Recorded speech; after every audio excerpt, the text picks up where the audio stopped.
ခင်ဗျားရဲ့ကျုံနဲ့ကြီးတောင်ကြီးရှင်ပြင်းမယ်ကြိုက်တယ်ပါရအဲ့ဒီတတိကိုကြိုက်တာ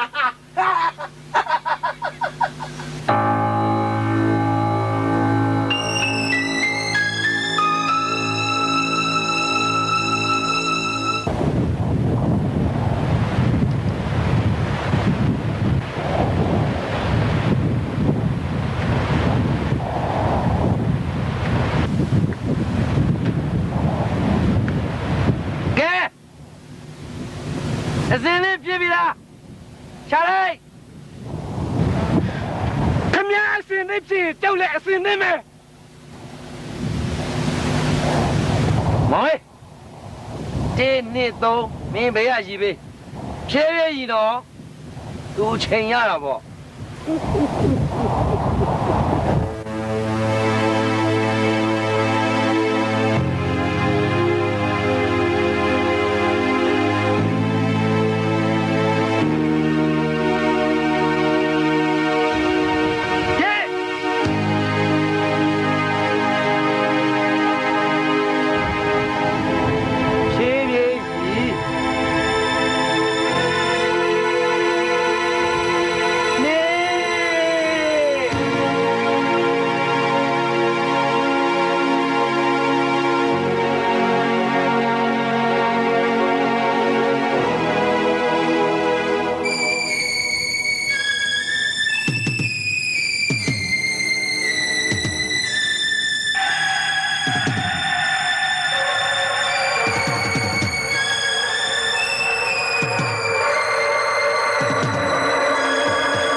ချာလေး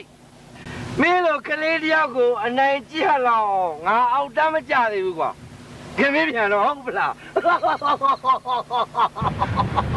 ဒီမဲ့ဥပါရင်ဗျာကျောက်ရဲ့ကြီးတောင်ကိုကျောက်အခုတည်းမပြရသေးဘူးခင်ဗျာတတိကောင်းမယ်ခင်ဗျာဂတိတီမယ်ဆိုရင်ခင်ဗျားပေါ်မှာကြောက်ကြီးတော့အကျွေးရှိရဆိုတာခင်ဗျားညင်းလို့မရဘူး။လုံးတစ်ချိန်ကြောက်တီကြီးတော့အကျွေးလာဆိုင်ခင်ဗျားလက်ခံရမယ်လက်ခံရမယ်။ဟုတ်ကဲ့ပါအချိန်မရွေးလာစတနပ်ပြစ်တယ်ဆိုတာဒီလက်ညိုးလေးကွေးကြရတယ်။အဲ့ဒီလက်ညိုးကွေးတတ်အောင်10နှစ်သွားတယ်ပြီးတော့လာခဲ့ငါစောင့်နေတိုင်း